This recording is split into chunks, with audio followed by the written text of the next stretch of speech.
Series. I'm Carlyn Bushman, sales strategist, business consultant, and founder of Pop Academy, which, by the way, stands for Progress Over Perfection. I've been told recently people didn't realize that's what it stands for. So I'm going to go ahead and say that again. This is where we go behind the scenes with real founders to talk about what it actually takes to grow a business. No fluff, no filters, and no gatekeeping. And for all of those of you who are joining us today, as we go through today's episode and series, please make sure to drop any questions in the chat. I will be keeping an eye on the chat. That way we can ask live questions of our guest today, Melissa, and as it relates to burnout. Having said that, today I'm joined by Melissa Carson, leadership caddy and endurance coach. After 20 plus years in HR roles at Accenture and EPAM, hope I'm getting that right, Melissa. EPAM. EPAM. Thank you. Working closely with executive teams, Melissa now partners with high performing leaders through her company, Canopy Strategies. She helps leaders navigate complexity with clarity, calm, and staying power so they can focus on what matters most without burning out. Her approach is grounded, it's candid, and it's built for the real world, not just theory. Melissa, welcome to the No Gatekeeping series. How are you today? I'm great. I'm so excited to be here. Such a fun topic. Yeah, it's such a fun topic. And then it can also be Yeah. not such a fun topic, right? I mean, I'm sure you see this all the time in those that you surround yourself with, those you're serving and supporting and guiding and leading. And I think many of us understand that, you know what, it really does make such a big difference when you don't face that. We're using that word all the time, burnout, how much more you can accomplish. So just share a little bit about what you've seen in the space, even in the last 6 to 12 months. Yeah, I mean, I think it's an interesting time because I think most people may not have ever hit that official burnout definition, but I think people are, racing along on empty. And I talk a lot about it. We as leaders are on this race, and there's no finish line in sight, but we're sprinting constantly. And so, really, the challenge is figuring out what matters most, prioritizing those things. And then I think the thing that's undervalued a lot is rest Mm. and Say space. more. Say more about that because it is hard to think about if I'm not productive, then I must be lazy. hmm and that is the mindset because it's go, go, go. We need to be more productive. We need to get more things done. And that's not necessarily wrong, but very often it's not about doing more. It's being really strategic about how am I using my energy? What is truly the success measure? Is it the crossing off everything on my to-do list, clearing my inbox, or is it these three things that are going to move the dial on my business? Even though those are the really uncomfortable things usually. But what do I do about the rest of the stuff that's on Mm, that list? Like, I mean, you've yeah. seen this time and time again. I've Mhm. experienced it. Let's just be honest. I have, and I was just on another interview, I think it was yesterday or the day before, where I was explaining, oh, I've got my ClickUp to do list, then I've got my Slack list, or I have my sticky notes, or I have my, go high level. I feel like I've got lists everywhere of all these things. And I think they matter, but do they? Like, how do you help people in that space? That's huge. Yeah. I think it starts with being really clear on what is the list. What's all the stuff that has to get done? And that's what I often start with like CEOs or senior leaders to talk about like what's the list of stuff in order to run your business, run your organization. And then it's the harder question is what do you really have to do? Like what's most important that you can uniquely do? And it might be talking to clients, and Mhm. doing the business development. It might be the creative strategy. It could be whatever, but getting really crisp on where do I add the most unique value? And then you have a list of here's all the other stuff that needs to get done. And then the question is, do I have somebody on a team that can do it, that or should do it, and that would thrive in that? Do I need to outsource it to a contractor or Upwork or AI? But getting really crisp first on how am I going to measure my success and where I'm spending my energy? Because you're right. The to do, I mean, I look at my to do list and it's scary. And I'm like, I get overwhelmed and I'm like, oh my gosh, I can't do anything, Right. and like, how am I going to have, but I think knowing what's most important helps in the prioritization of saying, I got to go do these three things. I need to go do outreach to the people that I feel uncomfortable doing outreach to over crossing off this thing around, say, your Slack messages or those other things, because those feel stressful because it weighs on us, but they're often not as important. And so it's figuring out, when am I going to get those things done? If you have to keep it, because in some cases you can't outsource it, you don't have somebody to delegate to it, but then you also have to be honest with yourself of like, what are you willing to give for the output? If Mm. you're ready to work 20 hours a day, I would tell you that's not sustainable. And you will have a problem at some point in time, even if you're having fun. But the things that drain us most are the things that, the things that cause the biggest problem or lead to like the things that we don't enjoy. So if that is a high priority of our work, it is hard to be really motivated at 12, 16, 20, like those crazy hours. Well, and it's interesting you're saying all of these things because I think of it like this could be truly and is truly transformational, even for me to hear this again. Mm-hmm. And by the way, I often need repeating these like solid themes just so I can put them Yeah. into practice as well. But I love showing up and having conversations like this with people like you. Like, I think there's so much to be, you know, like learned from that, and it's a journey and all those good things. And then I look at my list and I'm like, oh, don't really feel like doing some of that stuff. And then I feel like that constantly, you're right, it's sitting there and it's sitting there and it's sitting there, and I know it needs to get done. I need to cross a few of these things off. um but it drains my energy, and then I feel like when I show up for something like this that I actually, it's could be uncomfortable, but I like to do it, maybe I'm distracted, like maybe I'm not fully present because I'm thinking about that stupid list, right? So is that burnout? Like, how do I know Mm, early signs of burnout? Can you help me understand so that I don't go down that slippery slope? I think burnout, and I'm not an expert on the scientific definition around burnout, but I Of think course. when we look at people who are burning out, it's often people who don't feel like they have a level of control over what they're being asked to do, Mm, and a desire to figure out, I want to perform, overperform, etc. But they feel like they've lost control, like they can't say no, and mhm, maybe they don't have that. And so I think there's part of us there's part that we're wired in a certain way to over deliver, over perform, etc. And then there's potentially organizations that you've been part of that fostered that behavior. That is where we started and we built that mindset. And then as entrepreneurs, it's the, but everybody's livelihood, if you're not a solopreneur, relies on me. And so when you mm, think about burnout, it's, I don't get energy from the things that I used to get energy from. So if you mm, start showing up to podcasts and kind of lost the joy of it, mhm, I wouldn't say you're necessarily burnt out, but you're maybe burned out on this activity, that maybe mhm. it's no longer serving you in a way that is energizing versus draining. And so thinking about those things that you once loved to do and now don't. Ooh, that is so good. So should I recognize that it's kind of like the evolution of my business, right? Mhm. When I started my business, there were things in my business that I was like, I can't wait to get in and do this and to help others and to serve this community and to do all these things. Now, when something like that shows up on my schedule, I'm like, ugh, it feels like it's a really heavy thing. It's not necessarily that that's burnout. It Mhm. might be that I've outgrown Mhm. that, or it's time for me to not force that on my schedule, but rather to give somebody else the opportunity to possibly do that. And for Mhm. me to pivot into something or continue on my own path that brings me joy. Because what I have found, I'm going to use this as a personal session, Yeah, Melissa. What sure. I have found is that I used to have so many incredible ideas drop in so quickly.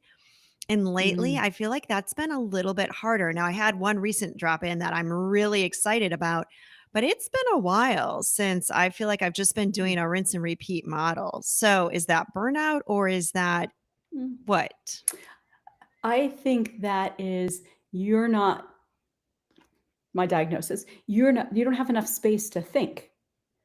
So Mm, it may not be burnout, but it's just you're so busy with the things that there's not as much reflection time. You're not, you're processing all of the work stuff while you're doing a workout or you're in the shower. Like, our best ideas sometimes come when we're in the shower working out. It's all the things that, where our brain is allowed to just flow. And if our brain is always occupied with the task list, Mm-hmm.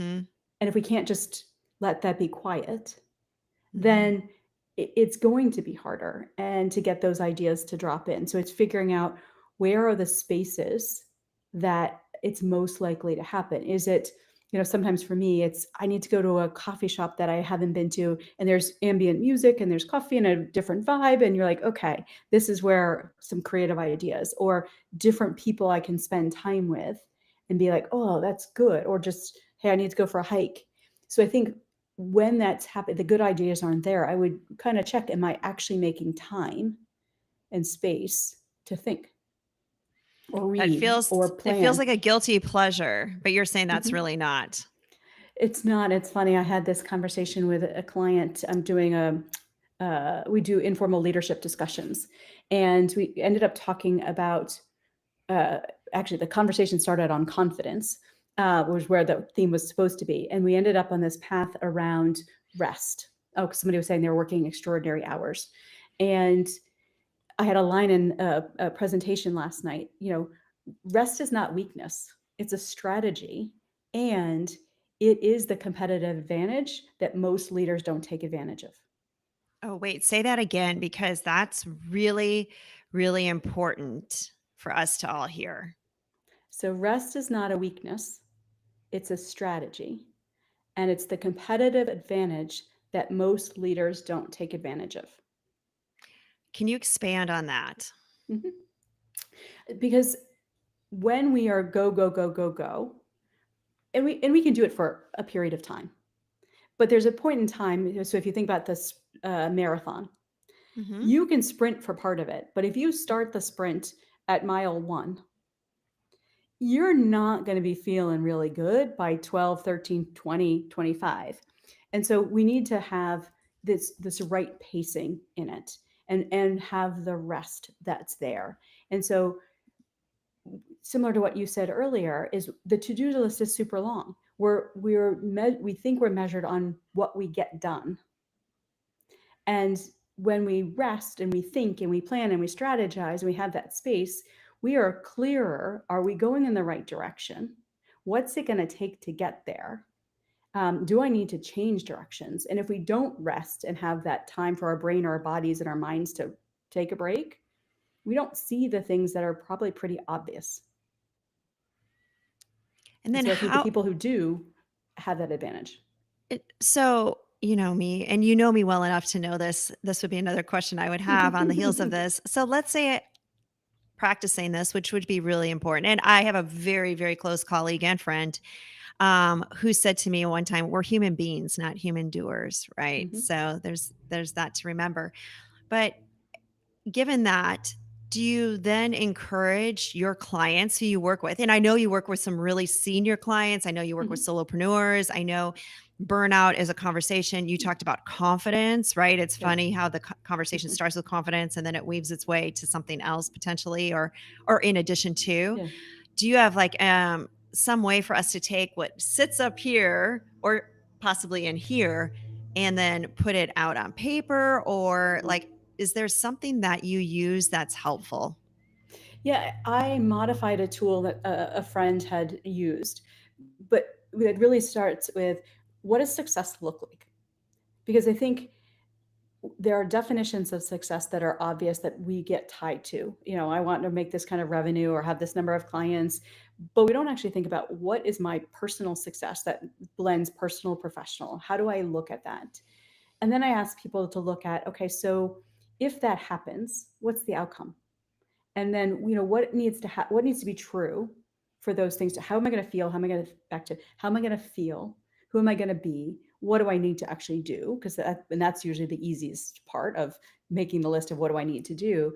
And then what's going to get in my way? Because and it's usually us.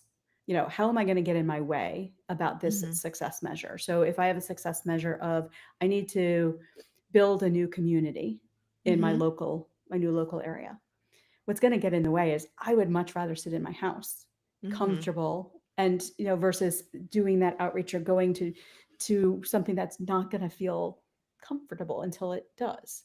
And so Mhm. that's how I'm going to get in my own way. And so thinking about, how am I going to build in those right support structures. So if you think about training for a marathon, you Mhm. usually have a training plan. That training Mhm. plan is going to have, how am I going to fuel? How am I going to rest? What are my workouts going to be? It's the same thing for us as leaders. We need to have that plan of, how am I going to show up at my best self every day? And we're human. So we're going to have those days where we are just a mess.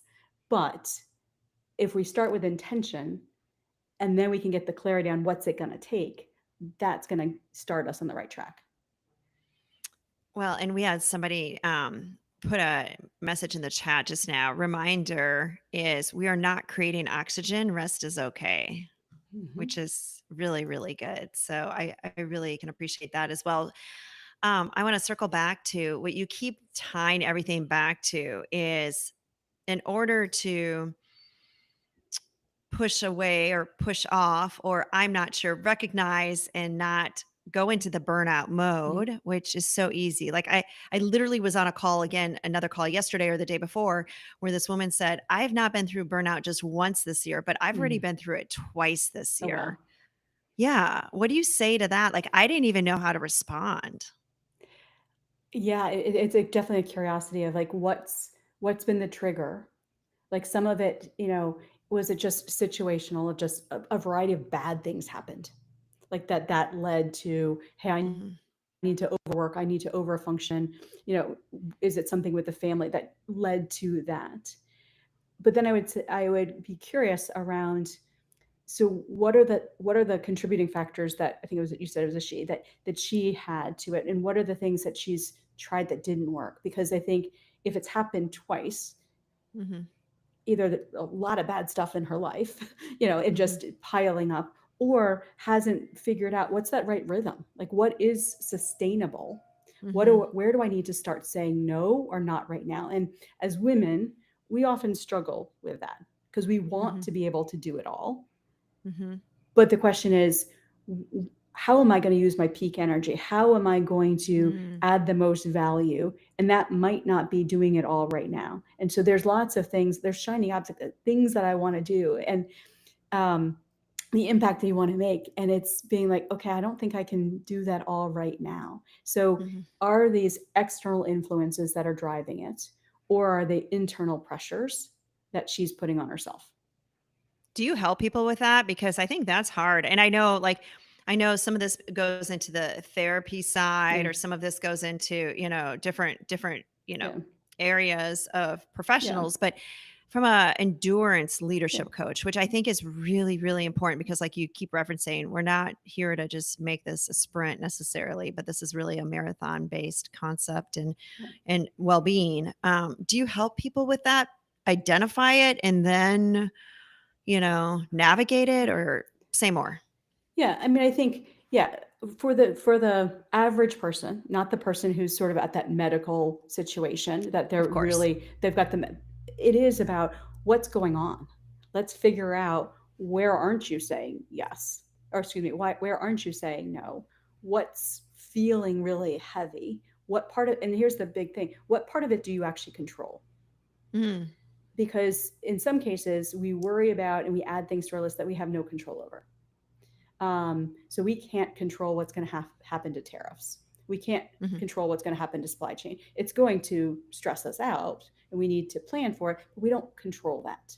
mhm, But if we're spending a lot of energy on those things we don't control, that's going to contribute. So figuring out, is it the external, or is it, I'm trying to, I'm putting this pressure on myself? And so we do, from through coaching or whatever, look at what's going on.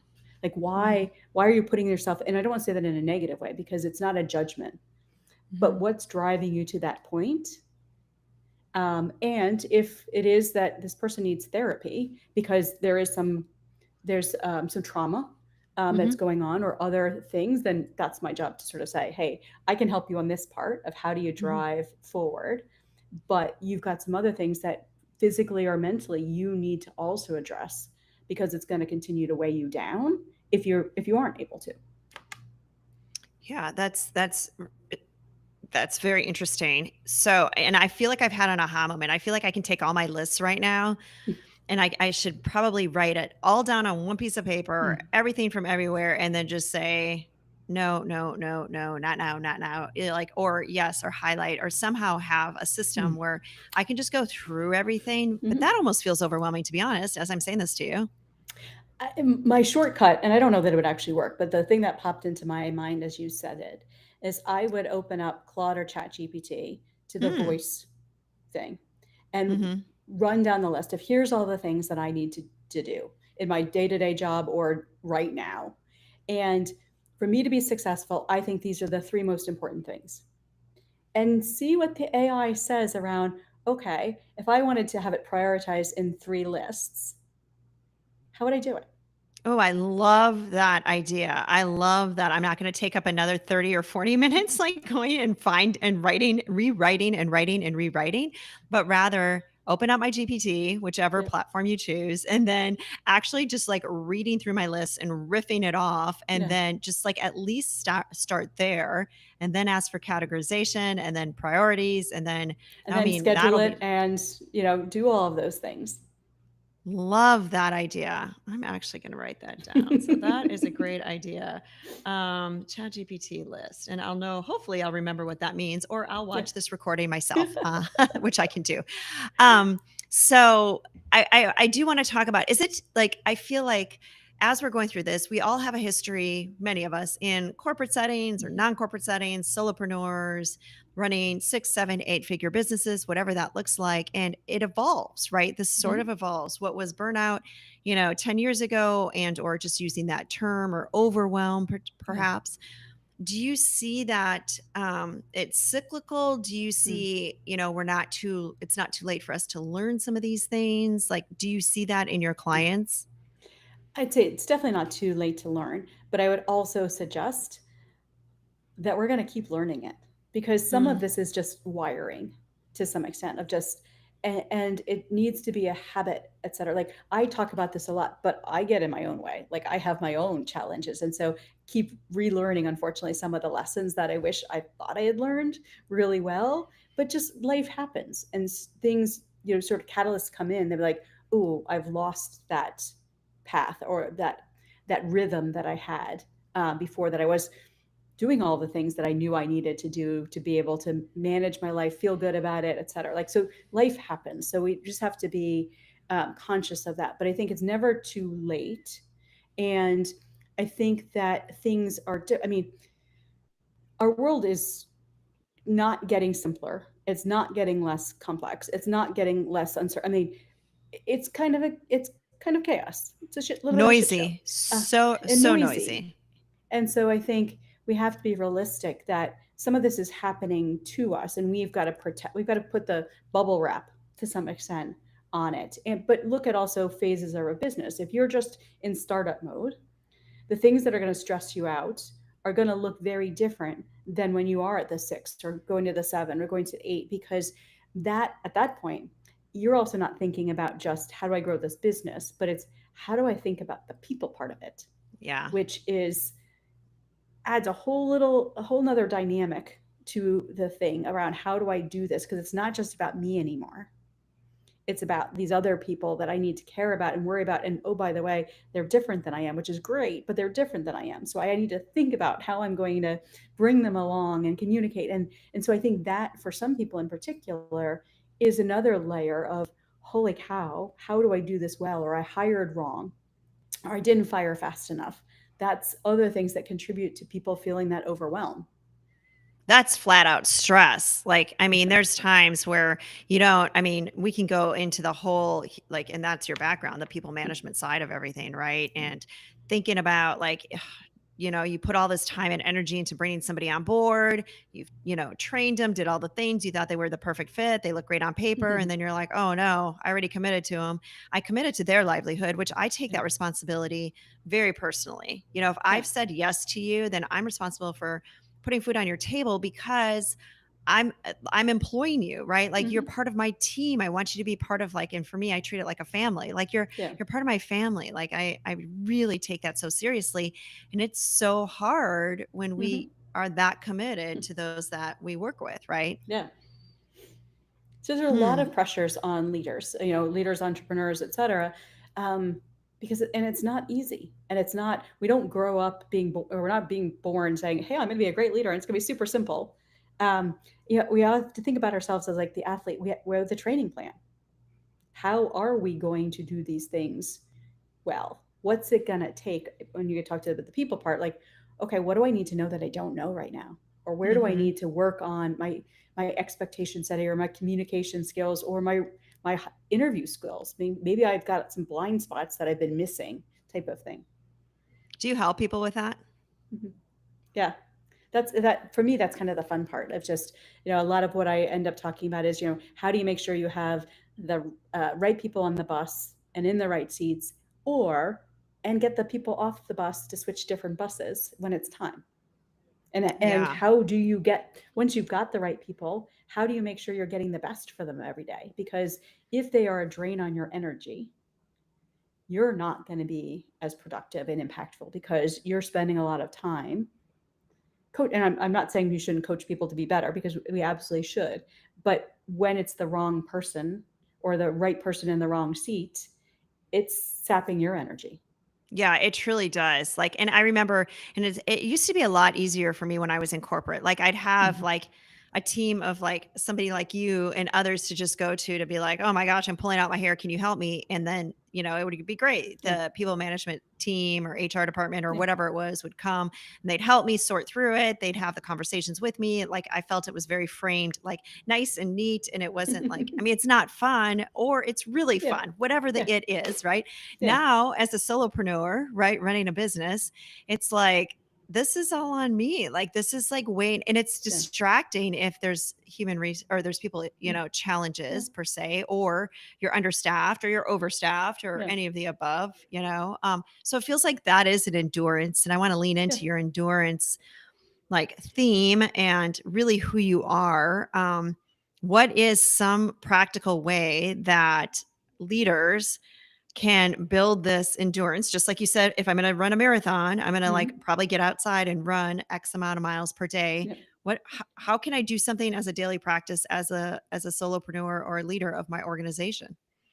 Yeah. I talk about a framework called I Can. And it starts with being really intentional. How do I want to show up as a leader? Who do I want to be? What does success look like? So you have that picture Mhm. that you are working towards. And then it's the clarity of like, what's the training plan? What's the support I need? Do I need a business coach? Do I need a marketing support? Do I need um, a workout? Do I need to build in physical workouts because that's my down, like whatever it is, but getting clarity on what's it going to take to make that intention true. And then it's Mm. about alignment of making sure you're showing up that way. What's working, what's not, and how do you tweak around the edges? And then the third part is around navigating, because all of the plans that we have, they're not going to play out the way we want, because either external forces, internal forces, whatever. And so we've got to be able to pivot, um, and pivot purposefully. And so I think having that, I think, helps build that leadership endurance. And it's that main piece around the C, around the clarity. What's it going to take for me to be successful for the long haul? And thinking Mhm. about yourself as an endurance athlete, of just, you can't show up to race every day. You can't show up sprinting all the time, or else you're not going to perform at your best. And so that's what I talk about. It's like, you have to have this mindset that you are an endurance athlete. And I think the other piece that I sometimes talk about is just that, if you have a team, you are also the coach for Mhm. endurance athletes. So Mhm. you have a harder job. You have to Mhm. be the athlete, and you have to coach those other endurance athletes, and be really clear on what's it going to take. What are the breaks that I need? Where's the space I need? Yeah, those are such good things to be able to think about because I remember when I first started, I had a handbag business before this, right? Mhm. And I had a partner for a period of time. And one of our non negotiables was we're not really going to start work with each other or whatever the case is until maybe 10 o'clock every day, Mhm. just because to us, our workout or exercise Yeah. time in the morning it was non negotiable. We both agreed on that. We'd end up having, working later into the Yeah. evening for those reasons or whatever it took because it was a product based business together. And that was non negotiable. Then I continued my evolution of my business and really dove into like a lot of this consulting and really supporting female entrepreneurs and the space of building their product based business, just having made all those mistakes. But guess what happened? All of a sudden, I'm doing this by myself, and that non negotiable exercise time or health and well being time got pushed aside. Yeah. And I started for year over year trying to squeeze in workouts here and there, maybe leave it for the weekend, maybe try to do it at the end of the day.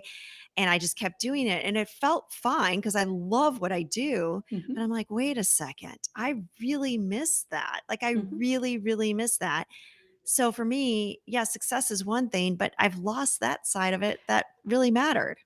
But I think that's the thing, is that we think about success as a business success or a financial success. But what if Yeah. success is, I feel healthy and strong in my body and I have strong relationships and friendships? That, when I ask people to do the success measure, I'm like, it's personal and professional, because if you're not clear on what the rest of your life needs to look like, then Yeah. you're going to overemphasize potentially on the other side and not realize that you're risking this thing over here, which is part of your success. You're so right. And think about so many of these situations. I was when I was at corporate, I had a very, I'm just not going to go into the weeds about it right now, but it was a situation where my home life was not spectacular at all.